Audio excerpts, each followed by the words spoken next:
कछुवा र खरायो। एउटा घना जङ्गलमा खरायो र कछुवा बस्थे। खरायो आफूलाई जङ्गलको सबैभन्दा तेज दौडने जनावर ठान्थ्यो।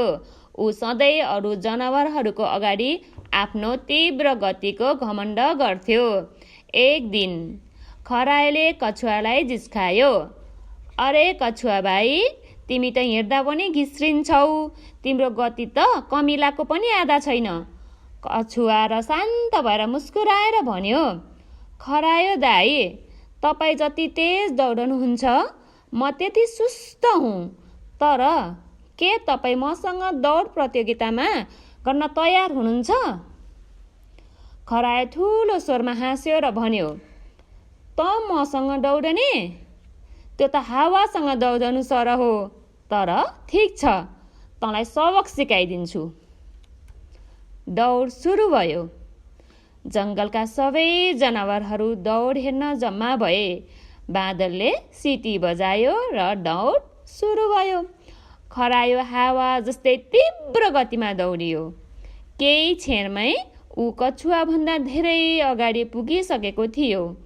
उसले पछाडि फर्केर हेर्यो। कछुवा त धेरै पछाडि घिस्रिँदै थियो।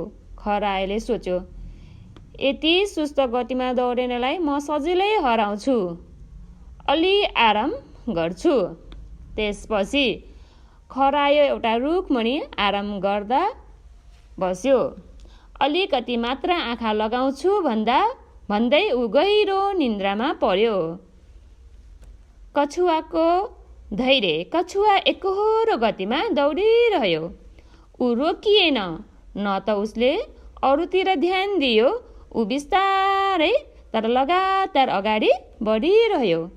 केही समयपछि ऊ रुखमुनि सुतेको खरायोलाई पार गरेर अगाडि निस्कियो। विजय। अन्तत कछुवा गन्तव्य रेखामा पुग्यो।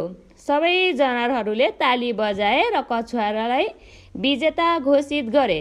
खरायो बिउजियो र दौडियो, तर धेरै ढिला भइसकेको थियो। उसले घमण्डले उसलाई हराइदियो। कछुवाको धैर्य र लगनशीलताको उसलाई विजय बनायो। यो कथाबाट हामी के शिक्षा पाउँछौँ? ढिलो गति तर निरन्तरता विजयको साँचो मन्त्र हो। आफ्नो क्षमताको घमण्ड नगर, अरूलाई कम नसोच। धन्यवाद।